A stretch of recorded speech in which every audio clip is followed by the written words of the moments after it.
नमस्कार विद्यार्थियों, आप सभी का हार्दिक स्वागत है आपके अपने YouTube चैनल पर। तो आज अपन पढ़ेंगे तीव्र अभिक्रिया और मंद अभिक्रिया। इस अभिक्रियाओं के नाम से ही पता चलता है, बहुत ही अच्छी अभिक्रिया है। ठीक है, तो पहला प्रकार अपन के रासायनिक अभिक्रियाओं में है मंद अभिक्रिया। ठीक है, मैंने कहा नाम से ही पता चलता है। तो मंद का सिंपल सी अर्थ के रूप में क्या होता है, मतलब धीरे। मंद का मतलब होता है विद्यार्थियों धीरे। तो धीरे का मतलब होता है वह चीज जिसके होने में समय लगता है, वो किसको बोलते हैं, धीरे बोलते हैं। ठीक है, और इसको इंग्लिश से बोलते हैं तो बोलेंगे आप स्लो, और अभिक्रिया को आप कहिए रिएक्शन। ठीक है, तो ऐसी अभिक्रिया जो क्या होती है, स्लो होती है या धीरे होती है, उसी को अपन बोलते हैं मंद अभिक्रिया। ठीक है, तो परिभाषा सिंपल सी हो जाए इसकी, ऐसी रासायनिक अभिक्रिया जिसको पूर्ण होने में क्या लग जाएगा, घंटे लग जाते हैं या दिन लगते हैं या काफी वर्ष लग जाते हैं, ऐसी अभिक्रिया क्या कहलाती है, मंद अभिक्रिया कहलाती है। तो सिंपल सा बात याद रखना मंद अभिक्रिया की, कि वह रासायनिक अभिक्रिया जिसको पूर्ण होने में काफी समय, वर्ष, घंटे इत्यादि लग जाते हैं, उसे ही मंद अभिक्रिया या स्लो रिएक्शन कहते हैं। ठीक है, दूसरी बात याद रखोगे क्या, अधिक समय में वो पूर्ण होती है, उसको जो होने में जो समय लगता है वो काफी समय लगता है, अधिक समय लगता है, उसी को अपन बोलते हैं क्या, मंद अभिक्रिया। ठीक है, बात आती है अपन के दूसरी क्या, एग्जाम्पल। ठीक है, तो सिंपल सी बात है कि जैसे मान लो नॉर्मली अपन पहला उदाहरण लेते हैं कि दूध का दही से बनना, दूध से क्या बनना, दही का बनना। तो वो क्या होती है, रात के पूरे 12 घंटे के अंदर जो होती है, सुबह तक दही क्या बन जाता है, दूध का क्या बन जाता है, दही बनता है। तो उसमें काफी समय लगा, इसका मतलब यह हुआ कि उसके काफी समय लगता है, तो वह अभिक्रिया क्या है, मंद अभिक्रिया। फिर दूसरी बात आती है कि जो लोहे की वस्तु होती है उसके ऊपर हाथों हाथ कभी या तुरंत ही उसके ऊपर क्या नहीं लगता है, जंग नहीं लगता है, उसके अंदर भी काफी समय लगता है। तो वह अभिक्रिया का उदाहरण भी किसके अंदर आएगा, मंद अभिक्रिया के अंदर आता है। ठीक है विद्यार्थियों, तो सिंपल बात याद रखना। तो पहला आपका उदाहरण हुआ कि दूध से दही का बनना।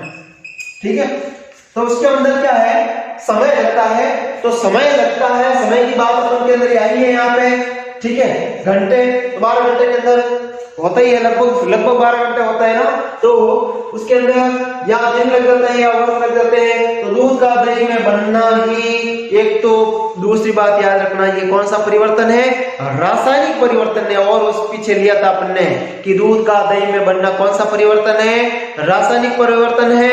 और दूसरा आपको उदाहरण लिया, ये उदाहरण इसके अंदर आएगा मंद अभिक्रिया के अंदर। क्यों, क्योंकि अपन ने लिया ऐसे रासायनिक अभिक्रिया जिसको होने में काफी समय, वर्ष, घंटे इत्यादि लग जाते हैं, जिसको अधिक समय में वो अभिक्रिया पूर्ण होती है, वही अभिक्रिया मंद अभिक्रिया कहलाती है। तो दूध का दही बनना। दूसरी अभी मैंने आपको क्या बताया, लोहे की वस्तु पर क्या लग जाना भाई, जंग लगना। ठीक है, यह भी उदाहरण किसके अंदर आता है, मंद अभिक्रिया के अंदर आता है, क्योंकि लोहे की वस्तुओं पर तुरंत ही कभी भी जंग नहीं लगता है। ठीक है ना, तो लोहा जिसको अपन आयरन बोलते हैं, जिसका प्रतीक होता है Fe। अब लोहे की वस्तुओं के ऊपर जंग लगती है दो कारणों से। ठीक है, दोनों चीजें समान रूप से होती है लगभग, तभी वो क्या हो जाती है, उसके ऊपर जंग लगती है। एक तो वायु, हवा होगी तब उसके अंदर वो लोहे की वस्तुओं पर जंग लग जाती है। दूसरा आर्द्रता, ठंडापन रहेगा तो उसके ऊपर क्या लग जाती है, जंग लग जाती है। अभी अपने बात की कि लोहे की वस्तु जो होती है उसके ऊपर दो कारण से, आर्द्रता, ठंडापन और या जल या ऑक्सीजन, दोनों की समान मात्रा जब लगभग रहती है तब लोहे की वस्तु पर क्या लग जाती है, जंग लग जाती है। ठीक है। तो इसका हो जाएगा आयरन Fe प्लस ऑक्सीजन और जल, इन दोनों की मात्रा जब होगी तब हो जाएगा आपका, ये हो जाएगा 2Fe प्लस O3.3H2O, ये हो जाएगा आपका जंग। ठीक है। तो लोहे की वस्तुओं के ऊपर जंग जो लगती है वह मंद अभिक्रिया कहलाती है, और जिसको होने में समय लगता है काफी, वही अभिक्रिया क्या होती है, मंद अभिक्रिया कहलाती है। फिर बाद में अपने रहेगा दूसरा तीव्र। देखो ये मंद थी तो अपन इसको क्या बोला था, धीरे, इंग्लिश में क्या बोला था, स्लो। अब तीव्र का मतलब सामान्य होता है क्या, तेज, या इसको बोले इंग्लिश में तो हो जाएगा फास्ट रिएक्शन। ठीक है। तो वो तो थी मंद अभिक्रिया यानी स्लो थी, धीरे थी, धीरे संपन्न होती है, और ये हो जाएगी आपके कौन सी, तीव्र यानी फास्ट होती है। तो परिभाषा पहली बात उनकी याद रखनी है, वह रासायनिक अभिक्रिया जो अति शीघ्र, बहुत ही कम समय में ही वो जल्दी अभिक्रिया कर लेती है, अति शीघ्र संपन्न हो जाती है, उसे ही अपन बोलते हैं क्या, तीव्र अभिक्रिया। तो दूसरी बात इसके अंदर याद रखना, ये आयनिक अभिक्रिया होती है। आयनिक कितने होते हैं, दो, धनायन और ऋणायन। तो ये कौन सी प्रकार की अभिक्रिया है, आयनिक अभिक्रिया है। कैसे समझना कि जब परबल अम्ल और परबल क्षार दोनों के बीच में जब मध्य अभिक्रिया होती है, वह अभिक्रिया क्या कहलाती है, आयनिक अभिक्रिया कहलाती है। और ये चीज आगे अपन और पढ़ेंगे, ये चीज आपके आएगी और किसके अंदर, उदासीनीकरण अभिक्रिया के अंदर भी आती है कि अम्ल और क्षार मिलकर लवण और जल बनाते हैं, उसे उदासीनिक अभिक्रिया कहते हैं, जिसके अंदर परबल अम्ल और परबल क्षार के बीच के अंदर मध्य क्या होती है, रिएक्शन यानी अभिक्रिया होती है। तो परबल अम्ल और परबल क्षार ये क्या हो गए आपके, आयनिक, धनायन और ऋणायन के बीच में क्या होती है, अभिक्रिया होती है। यानी परबल अम्ल होगा और परबल क्या होगा, क्षार। परबल का मतलब होता है एकदम तुरंत बढ़िया, अच्छा, परबल का मतलब होता है अच्छा। ठीक है। फिर बाद में याद रखना भाई इसका क्या, दूसरी बात क्या, तीसरी बात याद रखेंगे, उदाहरण याद रखेंगे। तो उदाहरण याद कर लेना आपके। तो मैंने आपको उदाहरण के रूप में आपको क्या याद रखना है, अभी मैंने आपको कहा था परबल अम्ल और परबल क्षार। तो परबल अम्ल ले लेते हैं अपन सोडियम हाइड्रोक्साइड, परबल अम्ल ले लिया, सॉरी परबल क्षार ले लिया अपन ने सोडियम हाइड्रोक्साइड, और परबल अम्ल जो लेना है आपको ले लेना है HCl। ठीक है।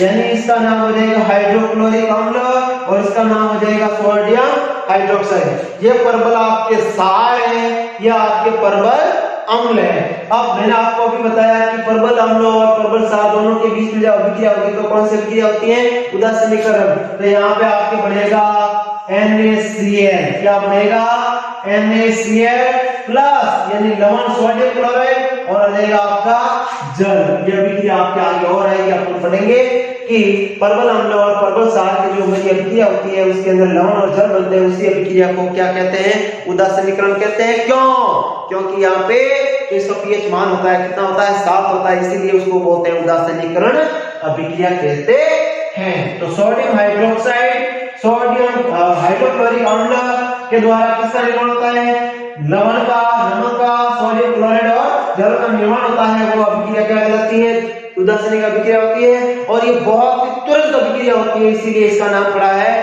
तीव्र अभिक्रिया। कि वह रासायनिक अभिक्रिया जो बहुत ही कम समय में संपन्न हो जाती है, उसी को क्या बोलते हैं, यानी कि इसका समय जो होता है 10⁻⁻10 सेकंड के अंदर इसका समय होता है, वो बहुत ही तेजी से हो जाती है। दूसरा उदाहरण हो लेते हैं, सिल्वर नाइट्रेट प्लस HCl। तो यहां पे हो जाएगा आपका AgCl, और फिर बाद में आपके बचेगा नाइट्रिक अम्ल। ये हो जाएगा आपका, जब सिल्वर नाइट्रेट के अवशेष के अंदर, अम्ल के अंदर, सॉरी क्षार के अंदर क्या मिलाएंगे, हाइड्रोक्लोरिक अम्ल मिलाएंगे, तो अब दोनों के बीच में क्या होगी, बहुत ही कम समय में अभिक्रिया होगी, क्रिया होगी। तो ये सोडियम क्लोराइड का निर्माण होगा, जो एक कैसे कलर के अंदर सफेद अवशय के रूप में प्राप्त होता है और एक क्या बनता है नाइट्रिक अम्ल के रूप में प्राप्त होता है।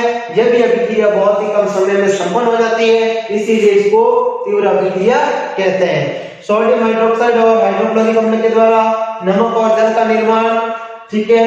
फिर बाद में सिल्वर नाइट्रेट और हाइड्रोक्लोरिक अम्ल के बीच में जब क्रिया करेंगे सिल्वर क्लोराइड सफेद अवशय के रूप में और नाइट्रिक अम्ल प्राप्त होता है, ठीक है भाई। और दूसरा अन्य उदाहरण के रूप में आपको याद रखना भाई, सुन लेना कि पौधों के अंदर, किसके अंदर, पौधों के अंदर जो प्रकाश संश्लेषण की जो अभिक्रिया होती है वो बहुत ही गति बहुत तेजी से होती है। जो सूर्य के प्रकाश में भी एक इंपॉर्टेंट चीज है नहीं कि अर्ध आयुकाल, अर्ध का मतलब तो आप सिंपल समझ होंगे कि टी का मतलब क्या होता है समय, और समय का मतलब टी 1/2 यानी आधा समय, अर्ध यानी आधा समय, आयु काल समय, अर्ध आयु काल का मतलब होता है आधा समय। तो अभिकारकों की यानी ये आपके अभिकारक है, 30 से पहले वाले अभिकारक, अभिकारकों की आधी मात्रा, अभिकारकों की जो मात्रा होती है पूरी होती है, इसके पूरी में पूरी नहीं, अभिकारकों की आधी मात्रा जो है उनसे कितनी आधी मात्रा को उत्पाद में बदलने में लगा समय, जब अभिकारक के अंदर उत्पाद, अभिकारक के अंदर जो भी क्या है मात्रा है अभिकारकों की, उस मात्रा में जो उत्पाद में बदलने में जो आधा समय लगाते हैं उसी को अपन बोलते हैं अर्ध आयुकाल कहते हैं, ठीक है भाई। तो अभिकारकों की जो मात्रा होती है आधी मात्रा के अंदर उत्पाद में बदलने में क्या होता है जो समय लगता है उसी को बोलते हैं अर्ध आयुकाल कहते हैं, ठीक है।